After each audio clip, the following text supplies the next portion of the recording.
கண்ணை முழிச்சதுமே உன் சின்னையாவை பார்க்கணுங்கிற அவசரத்துல நீ கிளம்பி வந்துட்ட.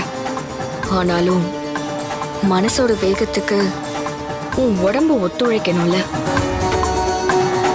கொஞ்சம் கொஞ்சமா தான் உன் உடம்பு சரியாகும். ரொம்பவும் உணர்ச்சி வசப்பட்டனா மறுபடியும் அது ஆபத்துல கொண்டு போய் விட்டுரும். இன்னும் நீ ஒரு 2 நாள் வைத்தியர் குடில இருந்திருக்கலாம். புரியுது. கண்ணு முழிச்சதும் சின்னையாவோட ஞாபகம் வந்துருச்சு. இங்க வந்ததும் சின்னையாவை என்னால பார்க்க முடியல. என்னை இங்க கூட்டிட்டு வந்துட்ட. அதோட என் அக்கா பொண்ணு கௌரி, அக்கா பொண்ணு என்ன, அவ ஏன் பொண்ணுதான். அவளையும் உடனே பார்க்கணும்னு என் மனசு துடியா துடிக்குது. ஆனாலும்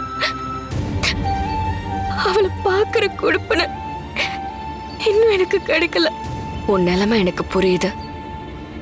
ஆனாலும் நீ அவசரப்பட்டனா காரியம் கெட்டடும். இனி நான் சொல்ல போற விஷயத்த கவனமா கேட்கணும். அதோட நீ எனக்கு ஒரு வாக்கு கொடுக்கணும். என்னை காப்பாத்தின சாமி நீ. வாக்கு என்ன? நீ என்ன கேட்டாலும் கொடுப்ப. இனிமே நீ எதுக்காகவும் பயப்படக்கூடாது, கண் கலங்க கூடாது. எந்த ஒரு விஷயமா இருந்தாலும் எதிர்த்து போராடி ஜெயிக்கணும். அதோட இப்போ நான் சொல்ல போற விஷயம், இந்த உண்மை எப்பவும் யாருக்கும் தெரியக்கூடாது. ஏன் உன் புருஷனுக்கே தெரியக்கூடாது. நீ எதை பத்தி சொல்ற?